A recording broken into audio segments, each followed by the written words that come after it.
கடாய்.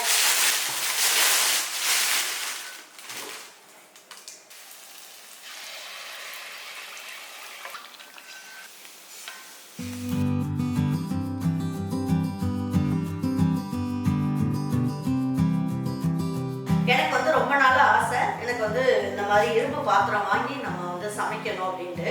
ஏன்னா எங்கள் மாமியார், எங்கள் அம்மாச்சி அவங்கெல்லாம் என்ன பண்ணியிருக்காங்க, இரும்பு பாத்திரத்தில் மட்டன், சிக்கன் இதெல்லாம் வாங்கி வறுப்பாங்க. ரொம்ப நல்ல டேஸ்ட்டாகவும் இருக்கும். நல்லா சுக்காலாம் ரொம்ப நல்லா ஃப்ரை ஆகி தனித்தனியாக ரொம்ப நல்லா வரும். அதுலேருந்தே எனக்கு ஆசை தான். அப்போல்லாம் வந்து குழிப்பணியாரம்லாம் செய்கிறதுக்கு இரும்பு சட்டியில் தான் வச்சுருப்பாங்க. ரொம்ப நல்லாயிருக்கும். அதுக்காகவே நான் வந்து இந்த வாட்டி நான் ஒரு இரும்பில் கடாய், பாத்திரம் எல்லாமே வாங்கியிருக்கேன். இதை வச்சுட்டு நான் உங்களுக்கு வந்து நிறைய ஃபுட்டு இதில் செஞ்சு காமிக்கிறேன் பாருங்க. இன்னைக்கு வந்து நான் ஒரு 4 பாத்திரம் வாங்கியிருக்கேன். பிரியாணி செய்கிற மாதிரி ஒரு பேன் ஒன்று, ஒரு கடாய் ஒன்று எல்லாம் வாங்கியிருக்கேன். அதை உங்ககிட்ட காமிக்கிறேன். எப்படி யூஸ் பண்ணணுமோ நான் சொல்கிறேன்.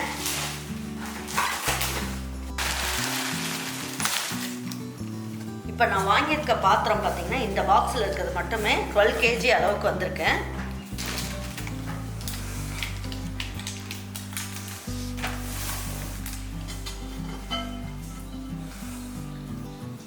இரும்பு லிட்டு இருக்கு. இதுல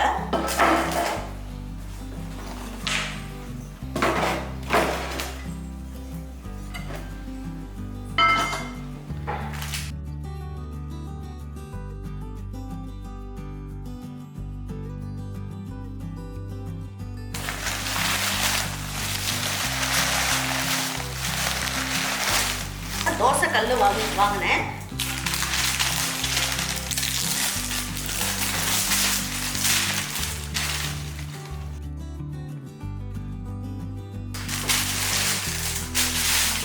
கடாய் இதில் தான் நான் உங்களுக்கு மட்டன் சுக்கா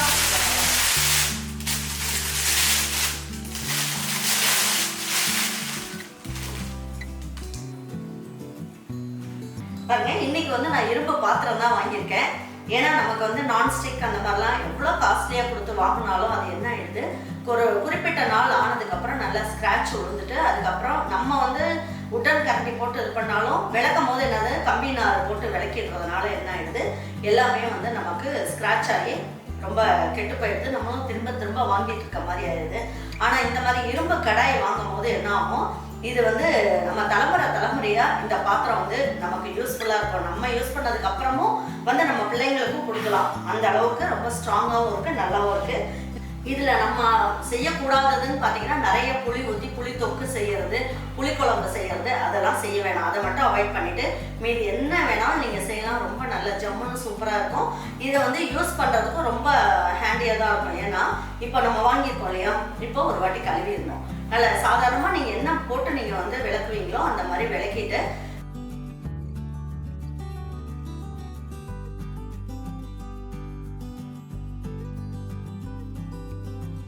அடுப்பில் வச்சுட்டு கொஞ்சமாக எண்ணெய் ஊற்றி பெரிய வெங்காயத்திலே ஒன்றே எடுத்து நல்லா ஒரு வாட்டி நல்லா வதக்கிட்டு அந்த வெங்காயத்தை தூக்கி கீழே போட்டுட்டு சும்மா லைட்டாக ஒரு வாட்டி கழுவிட்டு நம்ம வந்து சாதாரணமாக யூஸ் பண்ண ஆரம்பிச்சிடலாம்.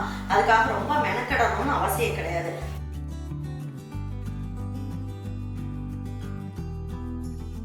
இது ஃபஸ்ட் டைம் பண்ணுறதுனால தான் இந்த மாதிரி பண்ணுறோம். எப்பயுமே ஒவ்வொரு வாட்டி பண்ணும்போது இப்படி பண்ணணுமான்னா வேண்டாம். இதுலேயே வச்சுட்டு நம்ம வந்து சாயந்தரம் வரைக்கும் வச்சுட்டு சுட வச்சு சாப்பிட்லாம் அப்படின்லாம் நினைப்போம்ல, அந்த மாதிரி இதில் பண்ணக்கூடாது. அதை மட்டும் நீங்கள் செஞ்சீங்கன்னா இரும்பு பாத்திரத்தில் செய்கிறது வந்து உங்களுக்கு நல்ல டேஸ்ட் கொடுக்கும், உடம்புக்கும் நல்ல ஹெல்த்தியானது. இது உங்களுக்கு சின்ன பாத்திரமாக வேணும், இன்னும் நிறைய டிசைன்ஸ் வேணும் அப்படின்னா உங்களுக்கு வந்து இருக்குது. நான் அதோட லிங்க் எல்லாமே நான் உங்களுக்கு டிஸ்கிரிப்ஷன் பாக்ஸில் கொடுக்குறேன். வேணும்னா நீங்கள் உங்ககிட்ட ஆர்டர் பண்ணி வாங்கிக்கோங்க. இது எல்லாமே வந்து உங்களுக்கு வீட்டுக்கே தேடி வந்துடும். ரொம்ப நல்லாயிருக்கு, கம்மியாகவும் இருக்குது ரேட்டு. பாருங்க, இப்போ வந்து நான் என்ன பண்ணியிருக்கேன், அப்பம் செய்ய போகிறேன். கார்த்திகை தீபத்துக்கு அப்பம் அப்படிங்கிறதுனால நான் வந்து இன்றைக்கி சாமி கும்பிட்றதுக்காக நம்ம வந்து இதில் ஒரு அப்பம் செஞ்சிடலாம். இது 1 கப் அளவுக்கு நான் வந்து இடித்த வெல்லம் எடுத்திருக்கேன். ஒரு 1/4 கப் அளவுக்கு தண்ணி ஊற்றிக்கலாம். இதுலேயே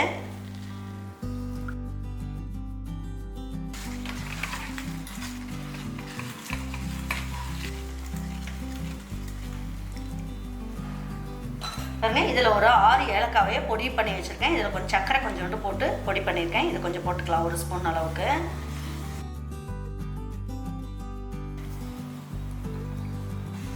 வெல்லம் ஃபுல்லாக நல்லா கரைஞ்சிருச்சு. இப்போ ஸ்டவ் ஆஃப் பண்ணிடலாம். பாருங்க, இது அப்படியே இருக்கட்டும், கொஞ்சம் நேரம் ஆறட்டும். அதுக்குள்ளே என்னென்னலாம் மாவு போட்டு நம்ம ரெடி பண்ணலாங்கிறத பார்த்துருவோம்.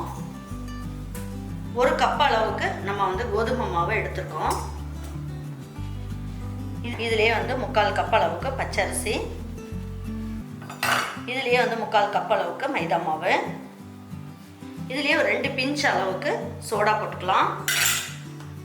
கொஞ்சம் வெல்லத்தோட அளவை தூக்கி கொடுக்கறதுக்காக கொஞ்சமாக சால்ட்டை போட்டுக்கலாம்.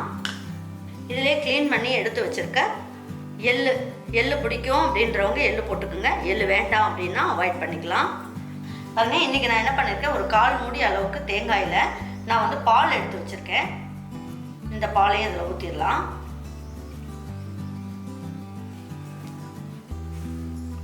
பாருங்க, இப்போ இதுலேயே நம்ம என்ன பண்ணலாம், நம்ம வந்து பாகு காய்ச்சி வச்சுருக்கோம் இல்லையா, வெல்லம், அதையே சேர்த்துடலாம். ரொம்ப தண்ணி ஆயிடக்கூடாது, அதை மட்டும் நம்ம கவனத்தில் வச்சுக்கணும்.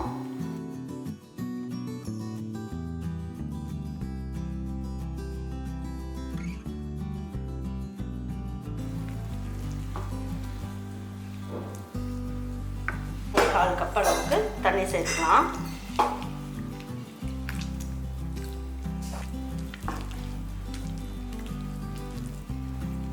இன்னும் வந்து ரொம்ப கட்டியாக தான் இருக்குது, அதனால் இன்னும் கொஞ்சம் தண்ணி சேர்த்துக்கலாம். இது வந்து இட்லி மாவோட இன்னும் கொஞ்சம் தளன்னு இருக்கணும். தோசை மாவோட கொஞ்சம் கெட்டியாக இருக்கணும். இதுதான் இதோட அளவு. ரொம்பவும் கெட்டியாக இருந்ததுன்னா நீங்கள் சுடுற அப்பம் வந்து ரொம்ப ஒரு மாதிரி இருகலாக இருக்க மாதிரி இருக்கும்.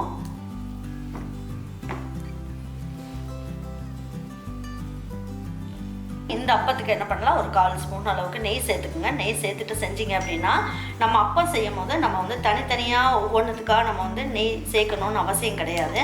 இந்த மாதிரி மாவில் கலந்து விட்டுட்டோம் அப்படின்னா நம்ம நெய்லேயே சுட்ட அப்பம் மாதிரியே சூப்பராக இருக்கும்.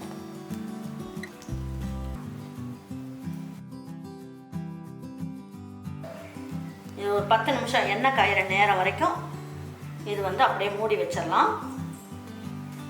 நான் வந்து வெங்காயம்லாம் வதக்கிட்டு இதை நல்லா விளக்கிட்டேன். இப்போ வந்து நம்ம அந்த அப்பம் செய்யறதுக்கு தேவையான அளவுக்கு எண்ணெய் ஊற்றிக்கலாம். நல்லா மிக்ஸ் பண்ணிக்கோங்க. கரண்டி வந்து பார்த்தீங்கன்னா நீங்கள் எந்த சைஸ்க்கு உங்களுக்கு வந்து அப்பம் வேணுமோ அந்த சைஸ்க்கு எடுத்துக்கோங்க. சின்னதாக எடுத்துக்கோங்க. எடுத்து விட்டுட்டு ஊற்றிக்கலாம்.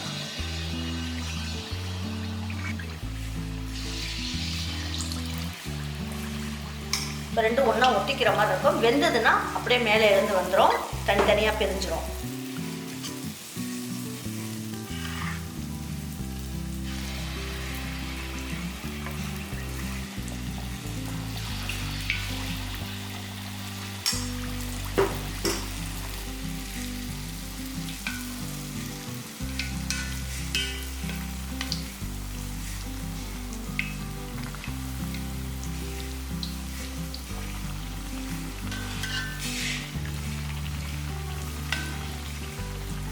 ஒரு பக்கம் நல்லா வெந்ததுக்கு அப்புறம் திருப்பி போட்டுக்கலாம்.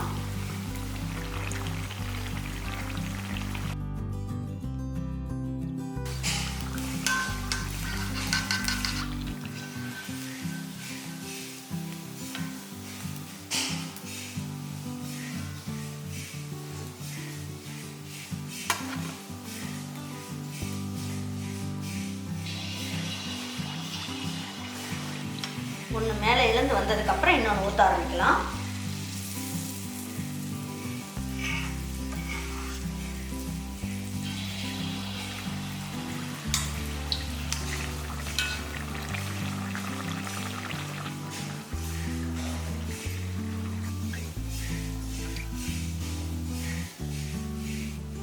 பஞ்சு மாதிரி வந்திருக்கு.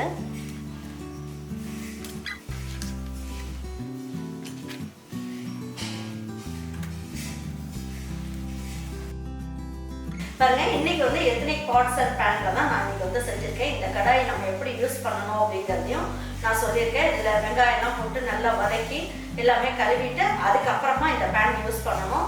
இந்த பேன் வேணும் அப்படின்னா உங்களுக்கு வந்து நான் டிஸ்கிரிப்ஷன் பாக்ஸில் இதோட லிங்க் டீட்டெயில்ஸ் எல்லாமே கொடுக்குறேன். நீங்கள் ஆர்டர் பண்ணி வாங்கிக்கலாம்.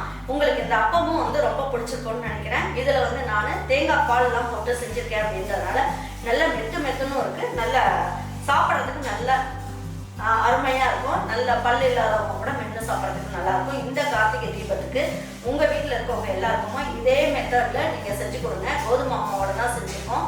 அதனால் ஒரு ஹெல்த்தியான டிஷ்ஷை கண்டிப்பாக உங்கள் வீட்டில் இருக்கவங்களுக்குலாம் செஞ்சு கொடுத்துட்டு அவங்களுக்குலாம் பிடிச்சிருந்ததுன்னா லைக் பண்ணுங்கள், ஷேர் பண்ணுங்கள், சப்ஸ்கிரைப் பண்ணுங்கள், மறந்துடாமல் கமெண்ட்ஸ் பண்ணுங்கள். தேங்க்யூ ஃபார் வாட்சிங் ஈரோடு அம்மாச்சி சமையல்.